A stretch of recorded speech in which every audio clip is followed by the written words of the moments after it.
Hi guys, I'm Jim and this is Jim's Fix-It Shop, and today we're going to talk about chain cases. I've had quite a few viewers get a hold of me, said, hey, after I rebuilt my chain case, I have a leak and it's leaking around the sprocket and shaft and around the bearing, and I don't know what to do. Well, they've come up with a few ideas over the years, and none of them really have worked all that swell. The last guy that got a hold of me, asked him what his model number was, and I looked his machine up on Parts Tree, and the breakdown of his chain case shows after you get it assembled, they put an O-ring on the outside of here on both sides. Then they used one of these cone-shaped washers and put that on to try to squeeze the O-ring between the washer and the inner race of the bearing, which he said didn't work too good at all. So after I told him that, he looked it up, went down to his local store, and he bought a couple O-rings and put them in there and put it together and put his clutch disc assembly on this side, the brake assembly on this side, and squished them all together. He said it still leaked. So that didn't work so good. Now Charlie in South Carolina had the same problem. Hi Charlie, I know you're watching. And I sent him a Loctite product. And this is it.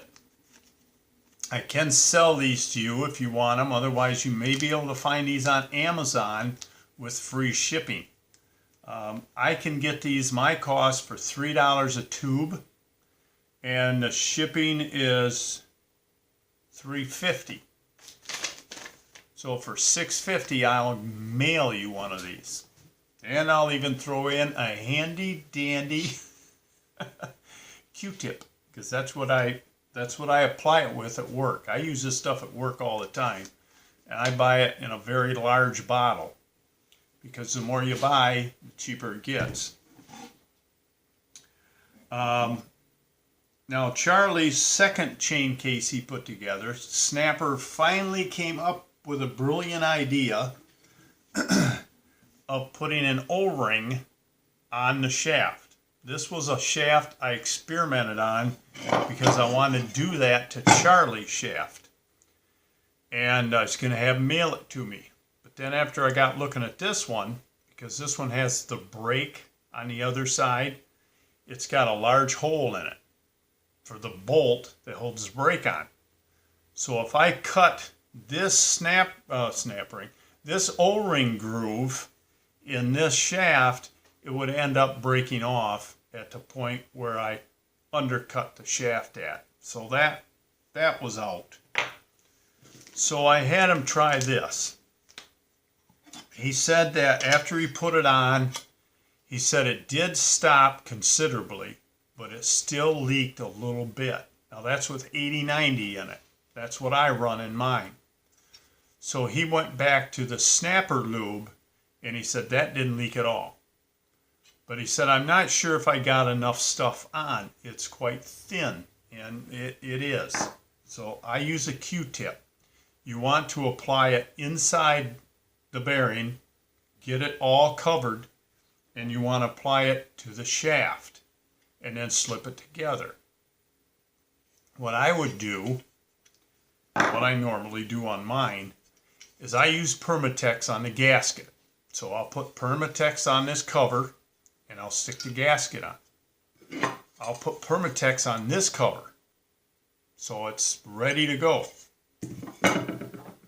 I'll put the retaining compound in the bearing and on this shaft, and I'll slide it in there. And as I'm doing that, it's kind of a handful, but I'll put the chain on there, and I'll get the other sprocket so it's on the chain, all three pieces are together with the retaining compound on here, and I slide it in. If you do this side first with that bracket welded on there, it'll hold it up off the table so you can get them in there without it hitting anything. Then I'll take a Q-tip and I'll put some on this side of the shaft, and I'll put some on this bearing. Then when you got it all ready to go together, you just slide the two together and put your screws in. Let this set 24 hours before you do anything to it. Just set it on the shelf somewhere and don't disturb it. You don't want to mess up that material. It's got to dry and harden. You will still be able to get your chain case apart. It's just not going to pull apart this easy. You're gonna have to do a little work to get it apart, but it will still come apart. Like I said, I use this stuff at work all the time. What it's made for is it's called retaining compound. It's made to fill a gap up to 5/1000ths of an inch. When I put new bearings in motors or spindles or wherever, and the shaft is a little bit undersized, sorry, I put this material on, and it actually builds up the diameter. Dusty in here. I don't know why. It's just a wood shop. It builds up the diameter so it'll seal. But that's what you want to try to do. So if you want to go that road and you want to buy this from me, just let me know. Like I said, it'll be $6.50. That is my cost, and that's the cost for the shipping. I'm not making anything on the product.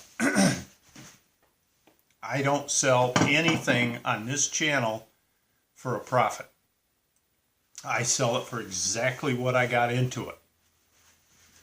I've had a lot of questions about shirts. I want to buy a shirt. Well, I'm trying to find the cheapest way to ship them, because right now the shipping costs more than the shirts, believe it or not. So I'm still looking into how to ship these things, but they will be for sale at some point. So that's it. If you have any questions, let me know. Put them in that little box down below, or send me an email. I get 50 of them a day, and I try to answer every single one. So let me know if you need any help, and I guess that's it. Until next time, work safe, have fun, and have yourself a cold one. You've earned it. See you later.